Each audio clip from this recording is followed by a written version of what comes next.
महायुतीतील लोकसभेच्या जागा वाटपासंदर्भात आताची सर्वात महत्त्वाची बातमी आणि मोठी बातमी। राज्यात भाजप लोकसभेच्या 26 जागा लढवणार आहे। एका वृत्तपत्राला दिलेल्या मुलाखतीमध्ये फडणवीसांनी ही माहिती दिली आहे। शिंदे गट आणि अजित पवार गट एकत्रितपणे 22 जागा लढवणार आहे असंही फडणवीस म्हणाले।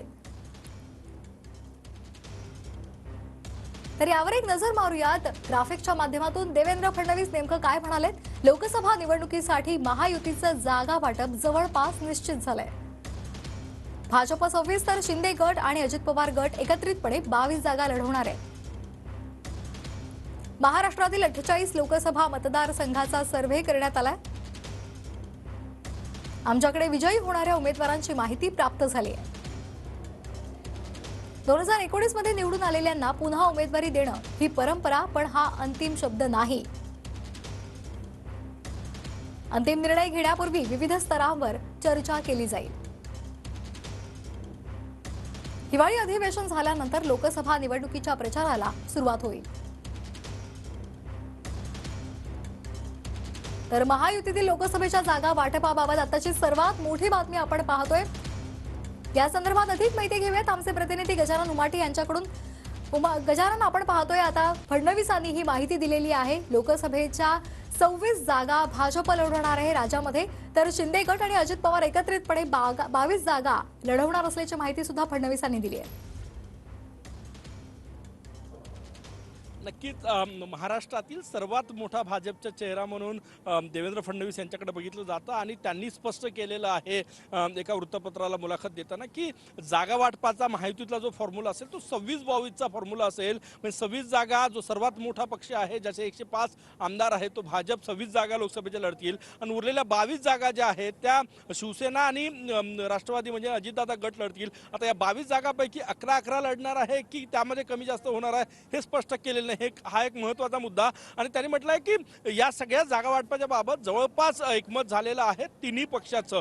दुसरं महत्त्वाचं विधान जो गुजरात फॉर्म्युला होता की काही महत्त्वाचे आमदार जे आहेत त्यांना लोकसभेत पाठवायचं, तोच फॉर्म्युला महाराष्ट्रात अंमलात आणला जाऊ शकतो। त्यांनी म्हटलं की 6 ते 7 जे मोठे चेहरे आहेत, जे प्रसिद्ध आहेत, निवडून येऊ शकतात, त्या आमदारांना लोकसभेच्या रिंगणात उतरवलं जाऊ शकतं हे ते म्हटलेले आहे। त्यासोबतच सिटिंग गेटिंगचा फॉर्म्युला जे 2019च्या निवडणुकीमध्ये भाजपचे खासदार निवडून आले, त्यांना तिकीट देण्याची जी परंपरा आहे ती परंपरा कायम राहील।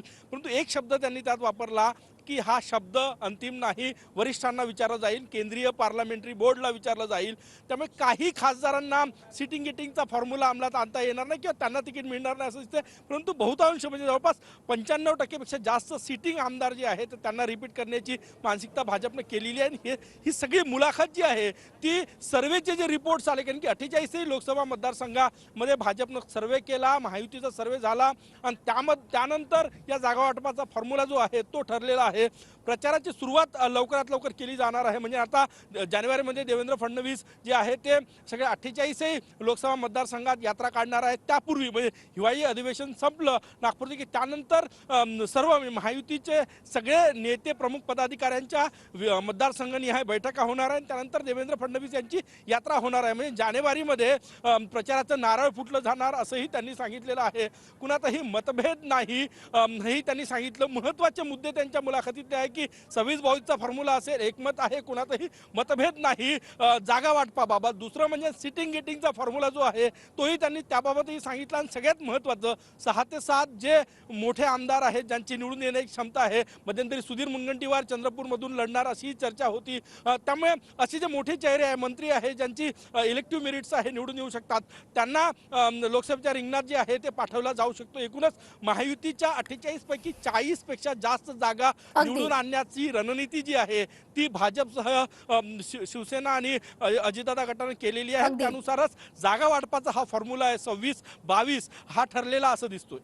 अगदी धन्यवाद गजानन, आपण दिलेल्या या सविस्तर माहितीसाठी। या संदर्भात दीपक केसरकर यांनी काय प्रतिक्रिया दिली आहे पाहूयात।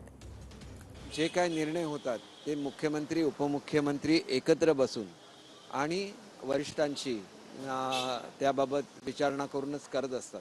त्याच्यामुळे त्यांनी घेतलेल्या निर्णयावर मी कुठलंही कॉमेंट करणं योग्य नाही। त्यांनी ज्याप्रमाणे सीटची प्रत्येक सीट निवडून आणणं आणि विशेषतः महाराष्ट्रामध्ये किमान 45 सीट निवडून आणणं हे आमचं ध्येय आहे, आम्ही ते पूर्ण करून दाखवू।